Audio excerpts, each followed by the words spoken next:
You know, you have a lot of things to do and you just feel overwhelmed and then you don't do anything at all. Exactly. Speaking of weights, shout out to Pastor T. It's one of those things where you pray about something, say, God, look, God, I need you. I feel heavy. I feel slow. I can move really fast, but I don't feel fast right now. So I need you to show up. And then I'm in church, right? And Pastor Tunde Ayeni starts, preaching. I'm not trying to do a religious thing. If you're scared of when I said pastor, you want to run away, you want to cry. Hold on, relax.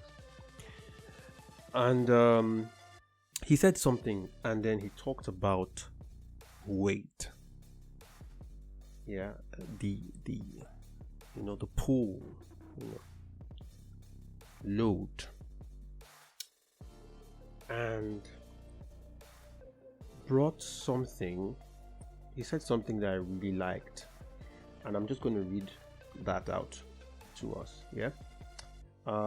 He said something might be lawful, but inherently holds no value in respect to that which you are on a path to. I'm actually paraphrasing him. That's not how he said it exactly, but that was how it hit me.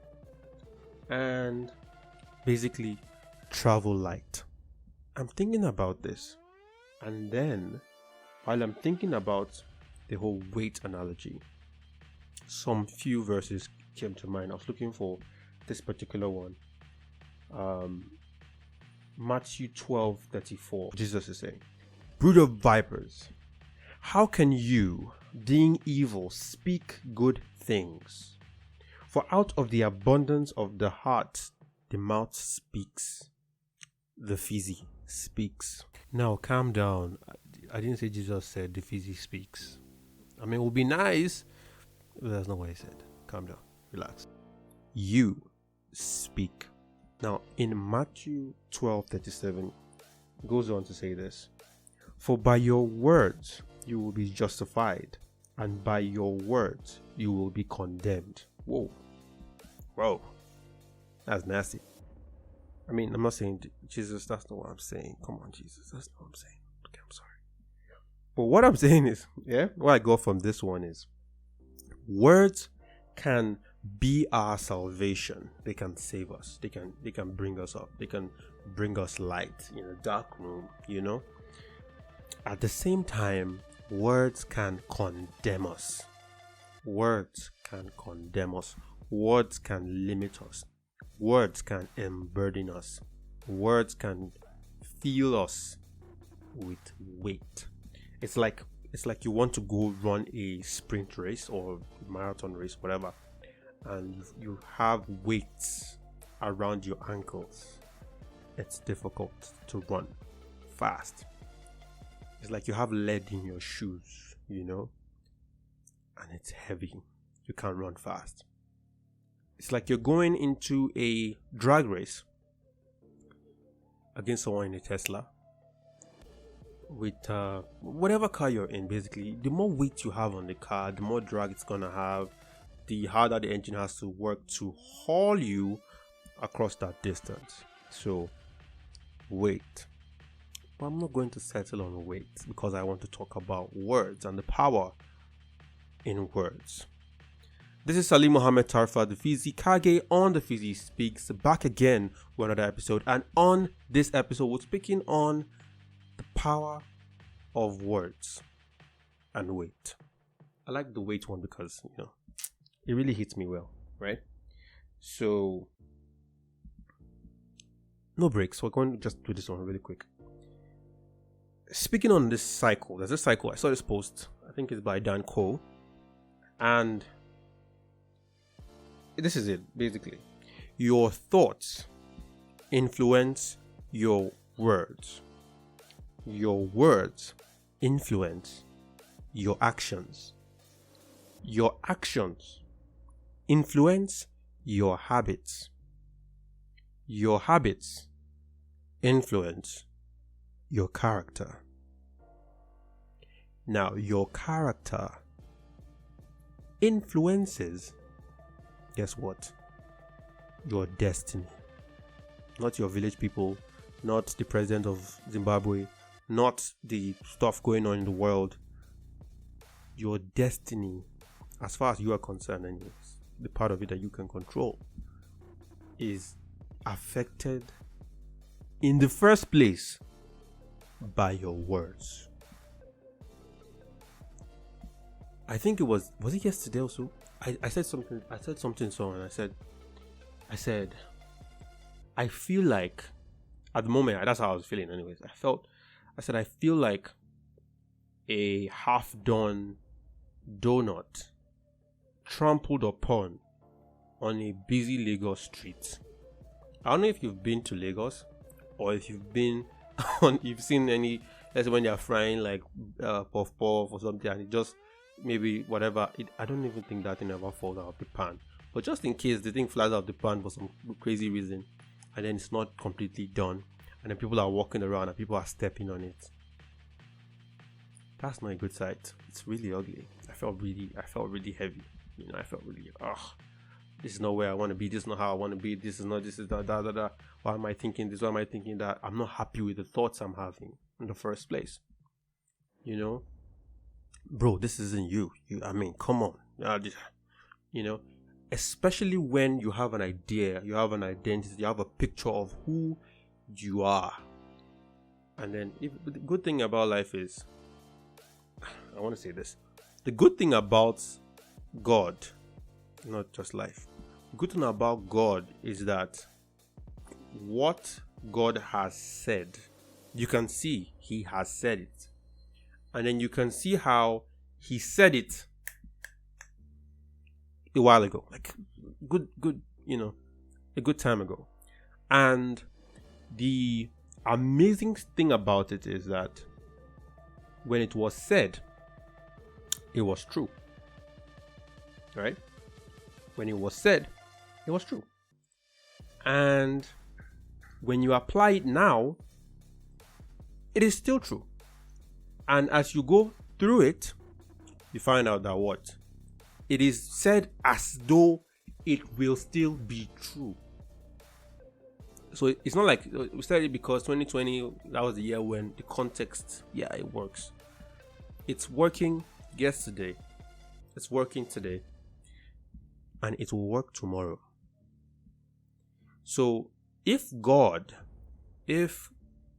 the identity of how God has called us comes out as, this is who you are, this is how I made you, you're not holy because your works, you're not holy because you're righteous, you're not righteous because you were kind to that person outside, you're not this and that. You are all the good you are because I made it so, because I paid a price for you. Your works of good are not going to counter everything. They're not going to make you, and it's not saying that you should just go and just be a complete terrible person, but that the holiness, the righteousness that you if you praise yourself, if you glorify yourself, you're already lost, because the good in you is from me. The good you have is because of me. That's, words. So let's put it like this. I was thinking about this thing, listen to a couple of people, talk to people and such, and then this hit me. You know how it's funny when we are growing up, we say, when I was growing up, I didn't have this. No one did this for me. No one ever taught me how to, let's say, for example, ride a bike. I never had access to this and that. People didn't do this and this for me. Growing up, everyone around me was hostile, blah, blah, blah, blah, blah, blah. We have all these different stories about things that have happened around us, shaping us, making things, or starving us of some things. So we didn't have those things. We never had, for example, you never had someone to tell you, you are enough, you are good enough, you were made enough. You never had someone to tell you that you are beautiful. You never had someone to tell you that you are intelligent. You have what it takes to make it happen. You never had someone to speak life into you growing up as a kid or whatever, right? And what's crazy is that you've grown up now. You're an adult now. You are this person now who has abilities, capacity. You've grown in a lot of areas, but you are still blaming someone else for the words you are speaking to yourself today. Someone said negative things about you. Someone used negative reinforcement to raise you. You've been raised in abuse. You've been raised in anger. You've been raised in hostility. You've been raised in hardship. You've been raised in sometimes even wickedness. I'm not trying to sugarcoat things here. Some people have seen some crazy shit. All these things have happened to you. And your story is still, well, no one did it for me, so I never could. But the truth is, you have come of knowledge of what you lack. You have come into knowledge of what you were not given. The responsibility now is on you. I don't like the way I look. I don't like how I look in the mirror. I don't like myself very much because of things people have said to me, done to me, told me. People have held back from me. All these things. I didn't grow up with a lot of friends. This, that, blah, blah, blah. And we say these things and it's painful because, things are hard. A lot of people are facing challenges. And it's harder to believe in positive words and affirmations when everything seems to be going to shit. This is where I think the miracle of the word, not a word, the word comes in. The fact that things are bad.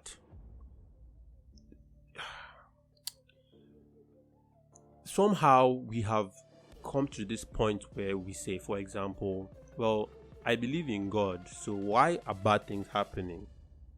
I trust God, so why are bad things happening?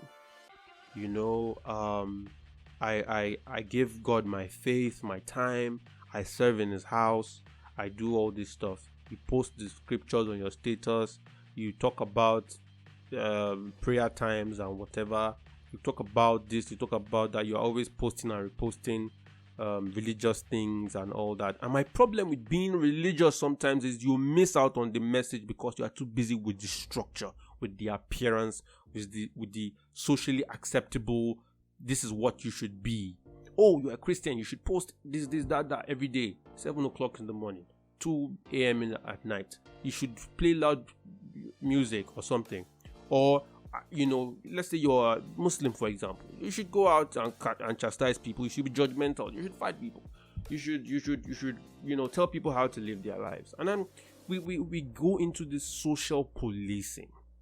I mentioned this to religions, other religions, but well, I'm a Christian, so my faith is where my faith is at, and I can speak from that place because it's inside me. I can resonate with that. So the message here is that, hey,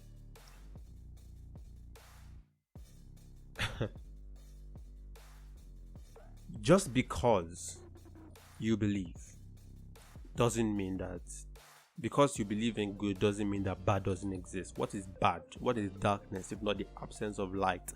What is bad if not the absence of good? What is a casting down if there isn't a lifting up? What is abundance if there's no lack? What is happiness if there is no sadness? What is misery if there's no joy? There are contrasting opposites, and one does not negate the existence of the other.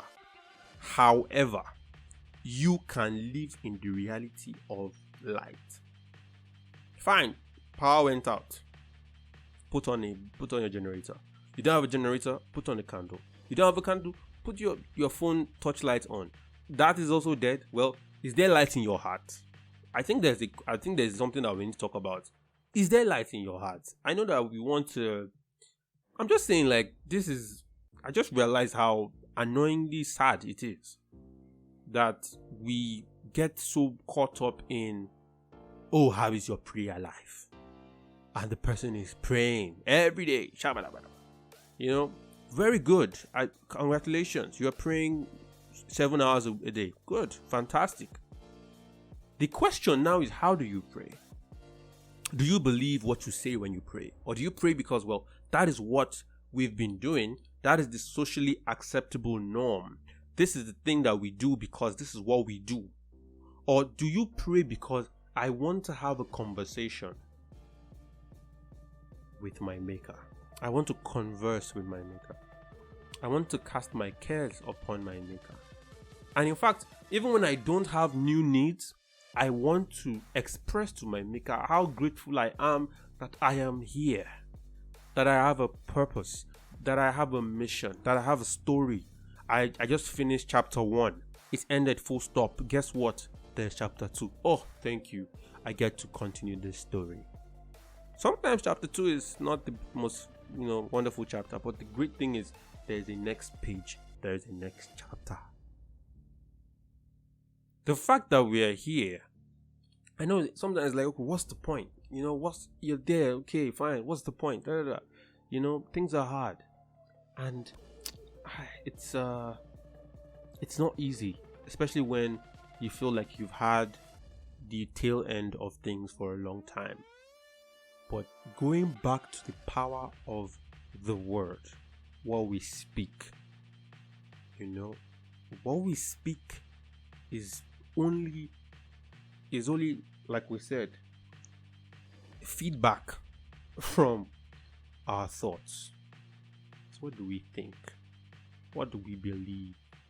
And I think that's where we need to start having conversations around these things, because I've seen a lot of religious people who struggle with belief.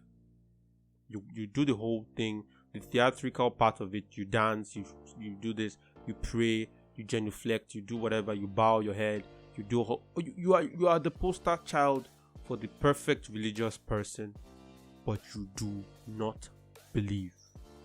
Because you do not believe, you do not live your life in belief. You are kind, but that's only when it's nice. I've talked about kindness and niceness. They are not the same thing.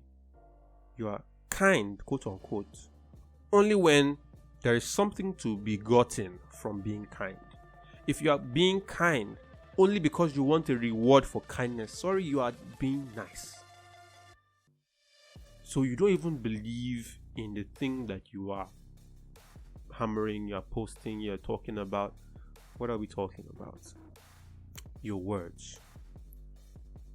If you grew up with no one speaking to you a particular way, no one telling you you are enough, don't start doing it to yourself. And then you have kids, and then you do it to them. And then they grow up, God forbid, without that accountability, without that self-reflection, without that self-awareness to say, oh, I caught myself. I'm not talking about self-consciousness. I'm so self-conscious. What people think, oh, how am I doing this well? This and that. Self-awareness is, I know I am not perfect, but I have made progress. I know that I'm not where I want to be, but I'm getting better at doing the things that I need to do. That is where we need to get to. That is where we need to level up into. The power of the word. The power of the word. What word do you believe? What word do you believe? Not what you tell people, not what you say. Because I didn't even realize it, but you can be a very high self-esteem having person and you still need reminding from time to time. Like, this is me. So sometimes you need to think it, you need to say it, you need to speak it, you need to confess it. Because what you confess now, going back to Matthew 12:37, by your words you will be justified, and by your words you will be condemned. These words can be your salvation, and these words can also condemn you. Your thoughts are there. They are within you.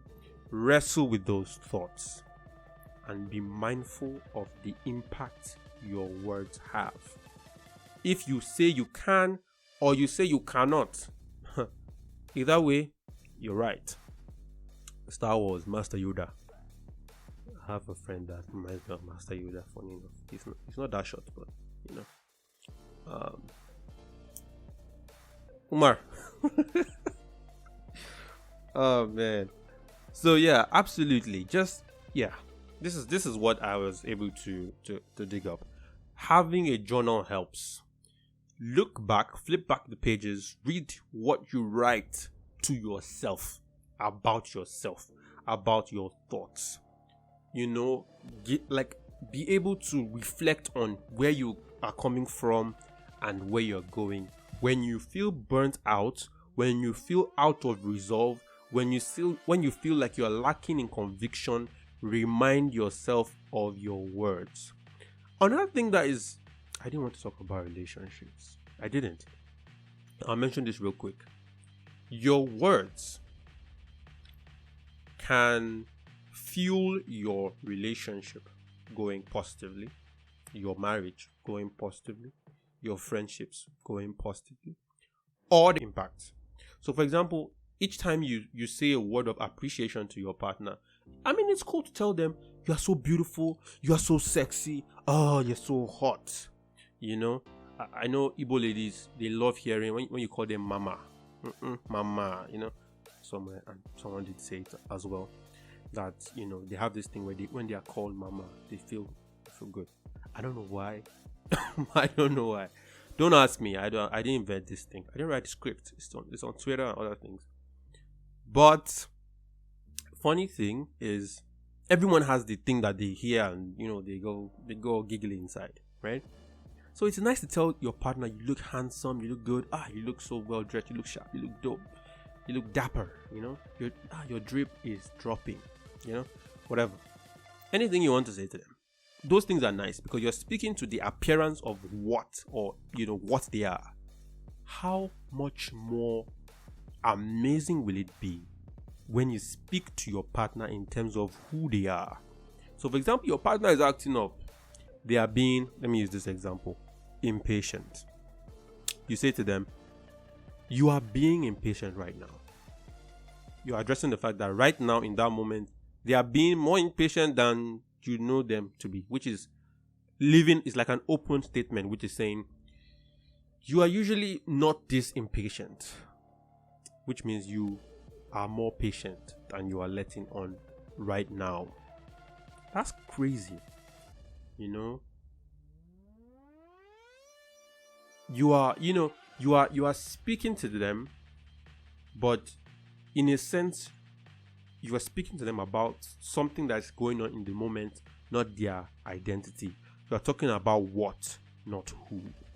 The moment you go a step further and talk about who, there's this funny thing, right? Personally, I've experienced this, where I was asked, if you say all these things about me, why do you want to be with me? And it's a very powerful thing, you know. That's what I'm saying. Like, I learned from these things, and it's funny because I thought about it, and it was like, truly, if I say, for example, you're very unkind. You're very unkind.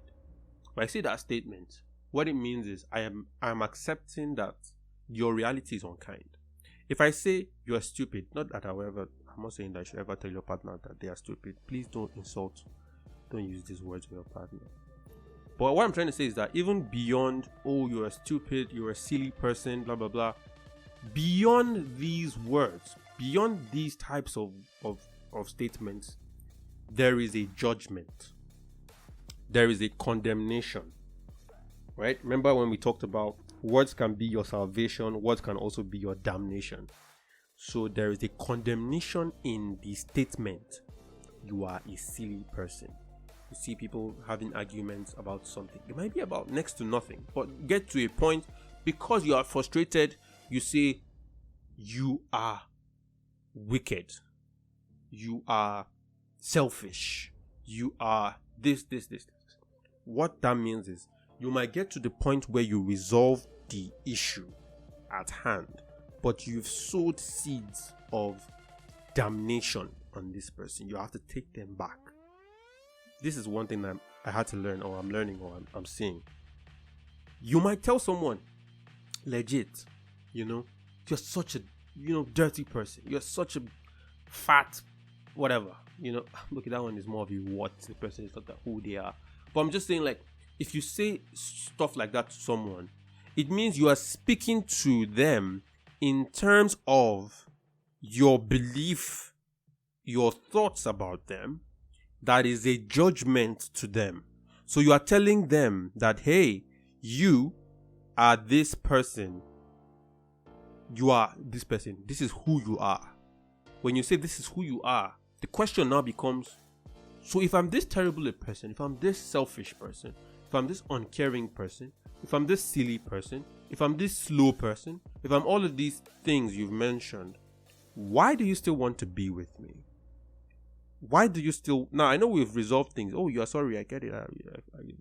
But now I'm asking myself, you said all these things about me. They came from a very deep thought place. There's a thought. And you let those words out. You've condemned me. You've damned me to a position of, this is who I am to you. And I wonder, if you see me like this, how can you love me? How can you care for me? The flip of this is, on a personal note, when you speak to yourself like this, when you think of yourself like this, when you enforce thoughts about yourself like this, it takes, you say that to yourself on Monday, by Tuesday, Wednesday, Thursday, the seeds are beginning to germinate. They're beginning to, take root and grow and whatever. You have to go uproot those weeds, because this is now your new identity. Oh, my body hates me. Oh, I'm such a terrible person. Oh, I can't ever amount to anything good. I'm not saying this about myself. God forbid. Salim, you're the best. Oh, the best of the best. Physically. You're a king. Oh, that sounds nice. You are a king. You're blessed. Wow, your mind is open. You're creative. You're all this wonderful stuff. You're kind. You're patient. You're great at listening. You're great at conversations. You're great at, helping people. You're great at blessing the world around you. Things you touch turn to gold. The other things you touch, platinum. Other things, diamonds. Not like I don't want diamonds everywhere around me. I don't know. It's just too much. I'm more muted than that. But, everything you touch, every car you touch, matte black. Matte black. Navy blue, black, that kind of vinyls. Yeah, okay, I'm going on a tangent. The idea here is, what do you say about yourself? What do you say about yourself in the first place? Because if you're coming from a space where what you believe in yourself is less, is negative, is low, I can't change, I'm this way, I'm always gonna be like this, I'm always gonna be like that, guess what? You're gonna carry that belief system and give it to another person. If it's going to be in a relationship, you're going to give another person access to you with this thing that you're giving them and saying, this is who I am.